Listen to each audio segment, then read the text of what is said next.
Hi. இன்றைக்கி நம்ம daily usage சென்டென்சஸில் என்ன பார்க்க போகிறோம்னா, நம்ம டெய்லி லைஃப்பில் யூஸ் பண்ணுற சில சென்டென்சஸ் தான். இது மட்டும் இங்கிலீஷில் தெரிஞ்சுதுனா எவ்வளோ நல்லாயிருக்கும் அப்படின்னு நினப்போமா? அந்த மாதிரி சென்டென்சஸ் என்னலாம், அதை எப்படி இங்கிலீஷில் பேசலாம் பார்ப்போமா? சம்டைம்ஸ் யாராவது ஏதாவது சொல்லியிருப்பாங்க, அதை நம்ம சரியாக கவனிக்காமல் விட்டுருப்போம். சொல்லுவோம், என்னமோ சொன்னாப்பா, நான் கவனிக்கலை. இதை எப்படி சொல்லலாம்? He said something, but I didn't pay attention. He said, அவன் சொன்னான். சம்திங், ஏதோ சொன்னான். பட், ஆனால் ஐ டிடன்ட் பே அட்டென்ஷன், நான் தான் அதை சரியாக கவனிக்கலை. He said something, but I didn't pay attention.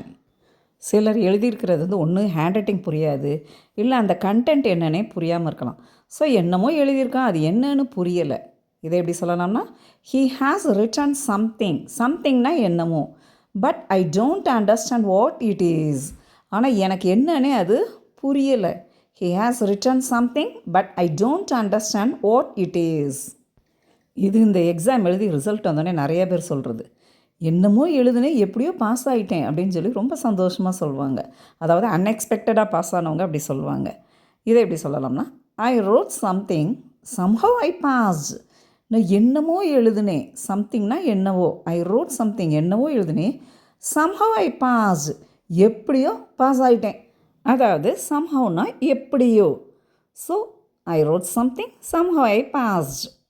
Sometimes ஏதோ ஒரு இடத்துக்கு போயிருப்போம், ரொம்ப நாளைக்கு முன்னாடி போயிருப்போம், இப்போ அதுக்கு வழி மறந்துருக்கோம். அதை எப்படி சொல்லலாம்னா, I went the sometime long ago and I have forgotten the way. அதாவது சம்டைம்னா எப்போவோ. Okay, I went the sometime long ago, ரொம்ப முன்னாடி போனேன். And I have forgotten the way. ஃபர்காட்டன்னா மறந்துருச்சு, வேனா பாதை, வழி. I went the sometime long ago and I have forgotten the way. இது நம்ம எப்போயும் வெளியே போனாலே சொல்லுவோம், என்ன வாங்கினேனே தெரியல, காசெல்லாம் காலி ஆயிடுச்சு அப்படின்னு சொல்லுவோம். இதை எப்படி சொல்லலாம்னா, I don't even know what I bought, but my money is Khan.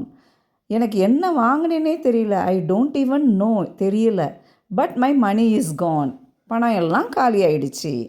Sometimes ஒரு புதுசாக யாராவது இருக்கும், அவங்கள எங்கேயோ எப்பயோ பார்த்த மாதிரி இருக்கும், பட் என்னது சரியாக நமக்கு ஞாபகத்துக்கு வரல. அப்போ அதை எப்படி சொல்லலாம்னா, it feels like I have seen him somewhere long ago. அதாவது சம்வேர்னா எங்கேயோ, லாங் அகோனா எப்போ, ரொம்ப முன்னாடி. ஓகே, அதாவது இவங்களை எங்கேயோ பார்த்த மாதிரி இருக்குது, but I don't clearly remember who he is. ஆனால் எனக்கு ஞாபகத்துக்கே வரமாட்டேங்குது, அது யாருன்னு ஞாபகத்துக்குமே வரமாட்டேங்குது. It feels like I have seen him somewhere long ago, but I don't clearly remember who he is. Wears, இப்போ பார்த்தீங்கன்னா சம்வேர் எங்கேயோ, சம்டைம் எப்பொழுதோ, சம்ஹவ் எப்படியோ. இந்த 3 வேர்ட்ஸ் வச்சு we may make so many sentences and speak English confidently.